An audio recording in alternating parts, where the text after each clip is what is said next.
Con motivo de la inauguración de la Escolegiata de San Patricio, les brindamos un especial único. Todos los descubrimientos de este momento que pasará a la historia los vamos a vivir a continuación en este especial. Bienvenidos.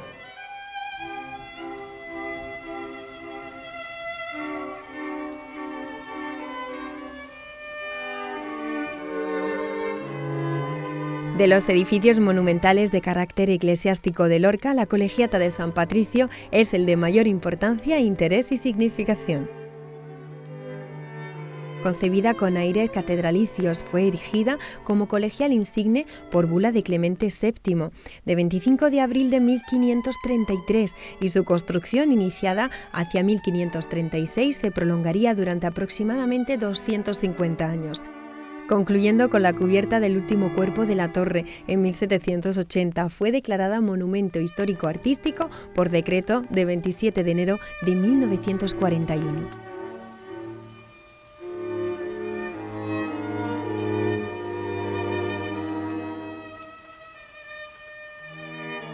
A pesar de sus dimensiones, se trata de un templo votivo que acordó construir el Consejo Lorquino tras la importante victoria en la Batalla de los Alporchones, ocurrida el 17 de marzo de 1452. Desde aquel año, San Patricio, patrón de Irlanda, lo fue también del viejo reino de Murcia.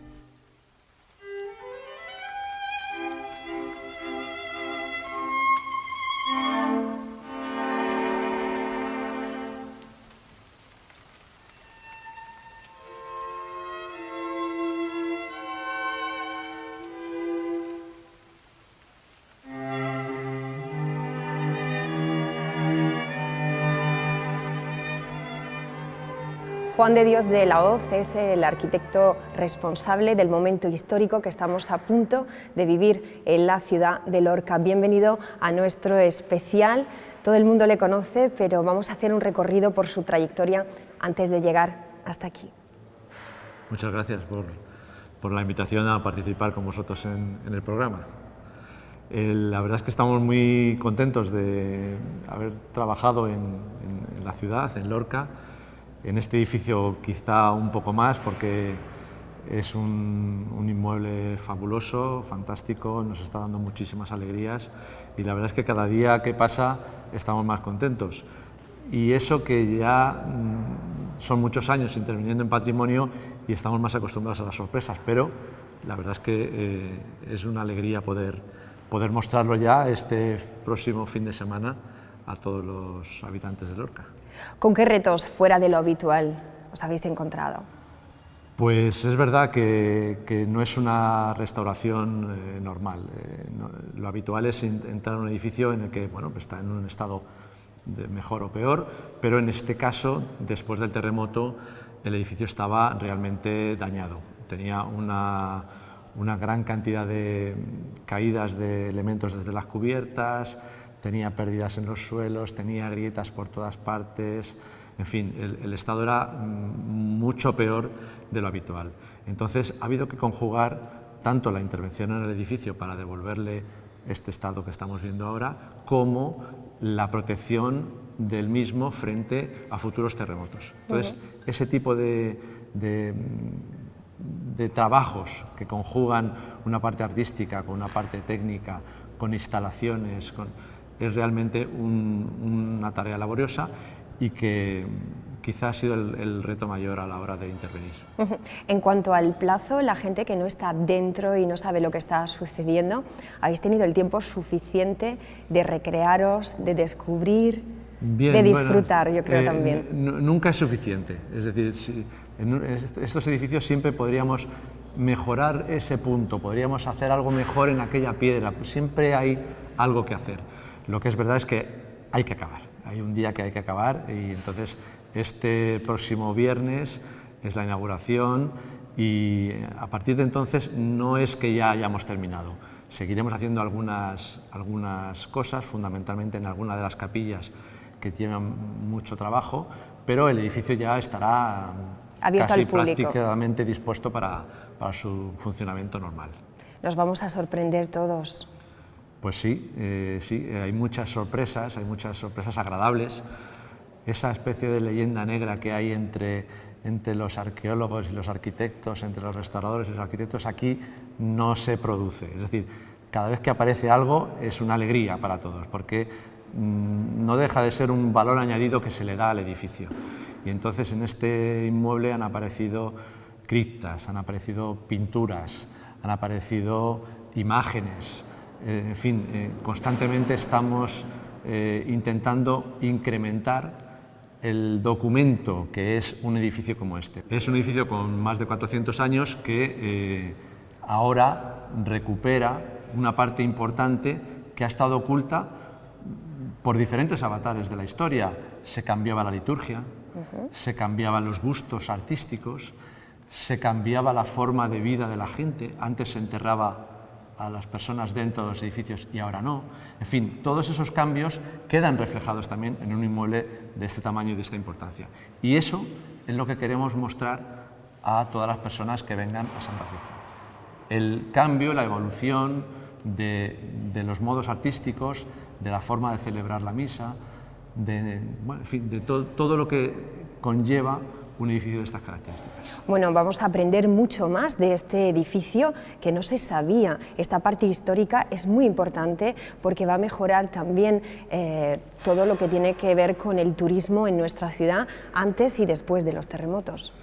Sí, el edificio ya de por sí es fantástico, es uno de los mejores edificios de la región sin ninguna duda, y con todas estas cosas añadidas que ahora podemos mostrar, pues sin duda va a ser un atractivo para todas las personas de Lorca y todos los que nos visiten. Claro que sí. Hablamos de la concesión de un premio. Pues sí, hemos tenido el gran honor de que la Unión Europea nos ha concedido el premio Europa Nostra por la restauración de este edificio y de otros cinco templos en la ciudad de Lorca después de los terremotos. Es un honor inmenso y es una alegría muy grande porque es el premio más importante que hay en cuanto a recuperación del patrimonio en toda Europa. Y bueno, no podemos estar más satisfechos de que el trabajo que se ha desarrollado aquí no es el trabajo mío de un arquitecto, sino de albañiles, restauradores, carpinteros, arqueólogos, aparejadores, en fin. Hemos tenido la suerte de que hay unas empresas constructoras que son además de la región y que han trabajado muy bien, que son Lorca y Moore y Restauralia, que han puesto todos los medios, todo el personal. Entonces es una labor de todos y que al final bueno, pues ha dado un resultado muy bueno y ha sido reconocido por la Unión Europea. ¿Por eso esta restauración puede ser un referente a nivel nacional? La verdad es que nos gustaría que así fuera, ¿no? Porque estamos ante una situación que se produce en contadas ocasiones. Es decir, que un edificio de este tamaño se vacíe del culto, se quite todos los cuadros, todas las esculturas, toda la iconografía, todo, y se comience una restauración prácticamente desde cero, es una cosa que sucede en muy contadas ocasiones. Los trabajos que se han llevado aquí, los estudios, los análisis, también han sido muy exhaustivos. Entonces creemos que es la forma adecuada de intervenir, es la metodología que las cartas internacionales y la propia ley de patrimonio nos obligan a hacer. Nos encantaría que esta restauración que se ha hecho pues sirviera para otros compañeros, otros arquitectos, otras personas, otros albañiles, en fin, empresas que pudieran ver cosas aquí que pensamos que están en la línea de lo que debe hacerse. Y para terminar, ¿cuál es el futuro más próximo de este edificio? Pues lo que estamos deseando es que los lorquinos lo utilicen. Lo disfruten. Lo disfruten, porque nosotros hemos disfrutado de él durante 5 años y pico, desde que ocurrieron los terremotos. Hemos sufrido mucho, hemos trabajado mucho también, pero creemos que toda la ciudad va a estar muy satisfecha y muy contenta de volver a recuperar este edificio. Entonces estamos deseando que puedan utilizarlo. Bien, es verdad que hay algunas capillas que todavía no se han podido intervenir por falta de tiempo, por falta de recursos económicos, pero bueno, el tiempo irá completando todas ellas y seguro que dentro de poco está totalmente terminada. Y en la recta final de este proyecto llega el momento para los agradecimientos. Pues sí, es verdad que tenemos que agradecer a muchísimas personas, a muchísimas instituciones, el que al día de hoy podamos ver San Patricio prácticamente terminada. Lógicamente al Obispado de Cartagena, que confió en nuestro equipo para que llevara a cabo la dirección de las obras, pero también tenemos que citar, por supuesto, a la Comunidad Autónoma de la Región de Murcia. Es quien ha llevado el grueso, el peso fundamental del montante económico de las obras. Hay que tener en cuenta que es un crédito que la Comunidad Autónoma pide al Banco Europeo de Inversiones y que hay que devolver. Es decir, todos los murcianos están colaborando en la recuperación del patrimonio de Lorca. Entonces, es de justicia agradecerles a todos ellos el esfuerzo que hacen. Al Ayuntamiento de Lorca, a Caja Murcia, que fue la primera que comenzó con las restauraciones en el edificio, a la Fundación Endesa, que ha pagado una parte importantísima de esta iluminación tan hermosa que tenemos aquí. Y también a muchas otras personas, pequeñas colaboraciones que siempre hay en todos este tipo de edificios y que al final hacen que todo esto pueda llegar a buen fin. Así que no podemos más que agradecerles a todos ellos. Muy bien, gracias y enhorabuena. Gracias.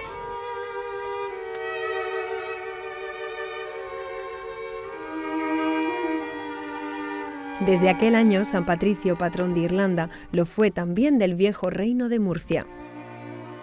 Arquitectónicamente, la Colegiata de San Patricio conserva un muestrario interesante de estilos arquitectónicos que abarcan desde el Renacimiento más puro, con el que se comienza a construir la cabecera del templo hacia 1536, hasta un barroco con todas sus características decorativas desarrollado en la fachada principal, trascoro y salas capitulares.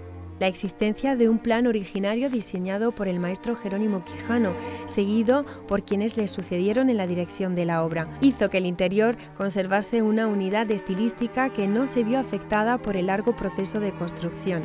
Quizás los espacios arquitectónicos más interesantes sean la capilla de la Virgen del Alcázar, antigua patrona de Lorca, la sacristía en la base de la torre y la capilla mayor, donde se advierten los rasgos de renacimiento de severas líneas clásicas desprovisto casi de elementos decorativos.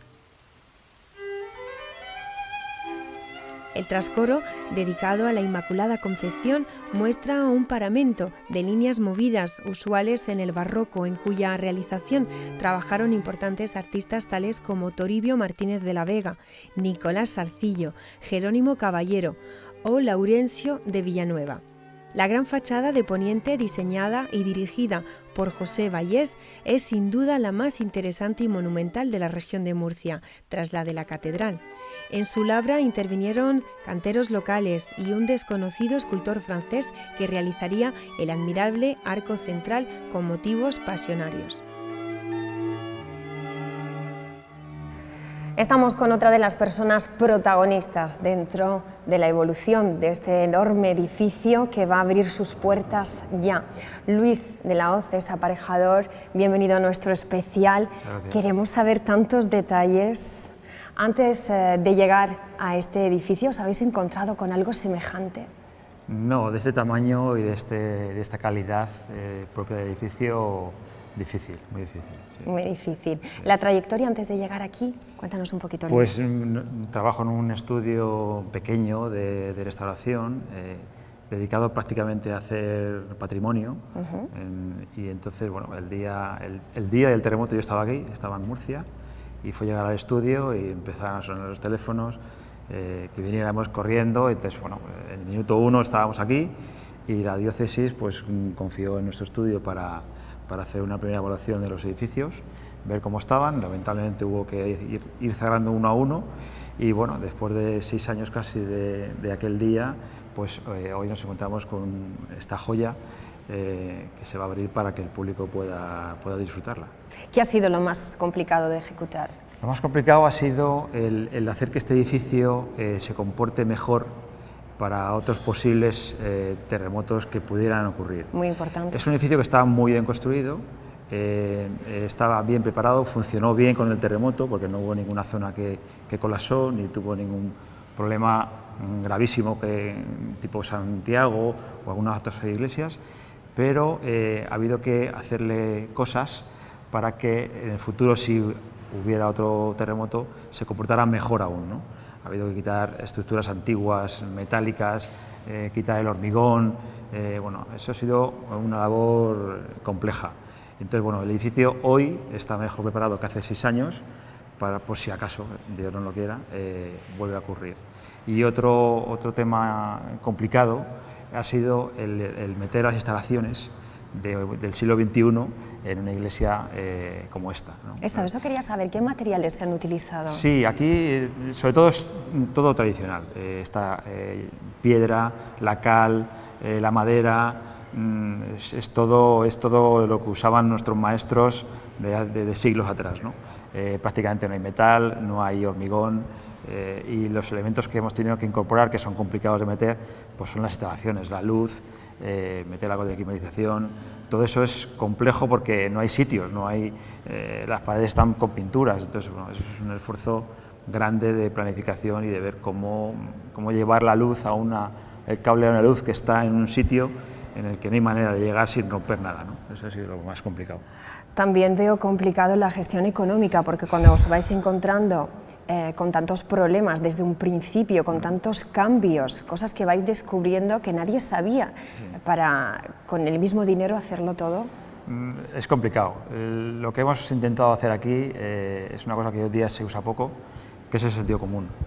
Y es sentarnos las empresas, el propietario, los responsables de la región en cuanto al patrimonio y ir exponiendo cada vez que sale algo, oye, mira, pasa esto, lo cambiamos por esto, vamos a mejorar esto, otro, y entre todos, que es una cosa hoy día complicada, remar en la misma dirección para que esto sea hoy un día una realidad, ¿no? Hay mucha gente que ha trabajado para conseguir fondos, para conseguir autorizaciones, es una labor de mucha gente, ¿eh? No es solamente dar la varita y sale esto, es una labor de mucha gente y mucho tiempo. Sentido común, trabajo en equipo es la clave del éxito. Entonces, sí. Gracias. Muy bien, muchas gracias.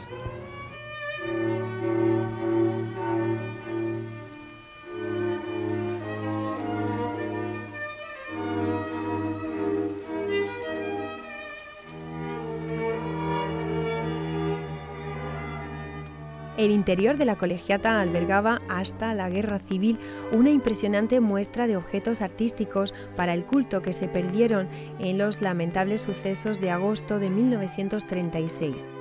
A pesar de esa destrucción, aún conserva el templo una buena muestra de pinturas local del barroco, sobre todo lienzos de Pedro Camacho y algunas esculturas que merecen ser contempladas, como el Resucitado de Roque López y un San Lázaro del taller del granadino Alonso de Mena.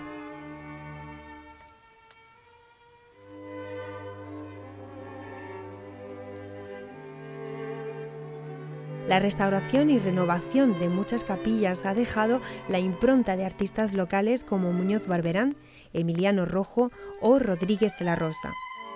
Y una muestra corta pero significativa de la escultura española del siglo XX, representada, entre otros, por Jerique, Espinosa Cuadros o Urbano Parcero.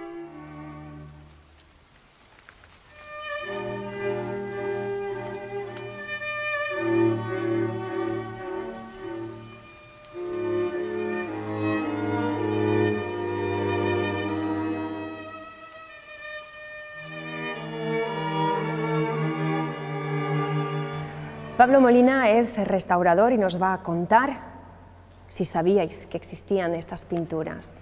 Pues a decir verdad, no teníamos constancia física de la existencia de la mayoría de las pinturas que han aparecido en el templo de San Patricio.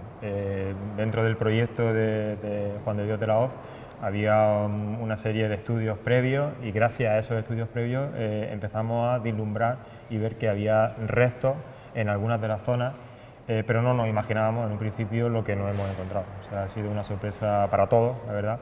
el poder localizar el gran número de metros de pintura mural en diferentes zonas, en diferentes capillas, incluso en diferentes momentos históricos, porque el edificio es un edificio vivo, como podéis ver y entender. Entonces, en cada momento de su historia se ha modificado, se ha alterado, se ha creado una estética diferente, y gracias a esta actuación que estamos ya casi terminando, pues bueno, vamos a poder ver un poco esa evolución de este edificio durante casi 500 años que tiene el templo. ¿Cómo la habéis restaurado? La restauración ha sido una restauración que ha partido de una primera campaña de catas para ver el estado de conservación y la extensión de esas pinturas murales. Dependiendo de cada una de las capillas, pues íbamos haciendo en diferentes zonas, y ese trabajo nos ha conducido a obtener estas pinturas, que estaban ocultas. La mayoría de las pinturas que podemos contemplar ahora mismo, y en las capillas que todavía no se ha intervenido, se ve que tenían dos capas de enlucido que totalmente tapaban estas capas de pintura, dos capas de milímetros. Se ha hecho una intervención, un trabajo de eliminar esas capas por medio de bisturí y de otra serie de procedimientos mecánicos y manuales, y después se ha hecho una consolidación y reintegración, siempre diferenciadora, siempre con un carácter para poder ver cuáles son las originales y cuáles no, un trabajo de rigatino en la mayoría de los casos, o con tintas planas, para que el visitante pueda contemplar el conjunto en su totalidad. Y la verdad es que creo que el resultado es muy llamativo en cuanto a ver el antes y el después, que es lo que normalmente los restauradores solemos mostrar. ¿Cuánto tiempo puede llevar, por ejemplo, una pared como esta? Bueno, el tiempo en restauración es algo bastante relativo. Tan minucioso. Sí, piensa que el equipo de profesionales que ha trabajado en San Patricio en cuanto a arquitectos, aparejadores, albañiles, ha sido muy numeroso. En el campo nuestro de la restauración aquí ha habido más de 20 restauradores trabajando en diferentes momentos. El mayor número, hemos sido 17, 18 compañeros trabajando ya en los últimos meses, y ha habido que trabajar muy duro. O sea, mucho personal, pero tener en cuenta que a lo mejor puede avanzar un metro y medio al día como mucho. Estamos hablando de que en el edificio de San Patricio se han restaurado más de 1000 metros de pintura, o por lo menos se han localizado más de 1000 metros de pintura. Eso quiere decir la cantidad de horas que se le ha dedicado a que el templo luzca como se puede apreciar ahora mismo. Ahora que estamos a punto de abrir las puertas, ¿destacamos alguna de ellas?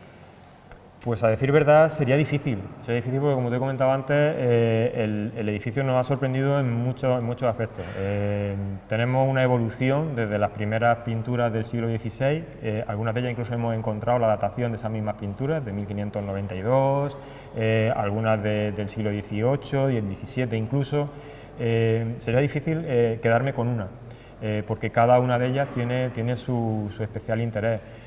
Para mí, personalmente, las renacentistas, las del siglo XVI, algunas de ellas directamente trabajadas sobre la piedra, se conservan estupendamente bien. Fue una sorpresa bastante impactante para todos nosotros, y el poder ver esos grutescos que de toda la vida he estudiado y he visto en otros edificios, encontrármelo aquí en Lorca, en San Patricio, la verdad es que fue una sorpresa bastante llamativa. Muy bien, pues ya deseando abrir y venir todos. Muchas gracias.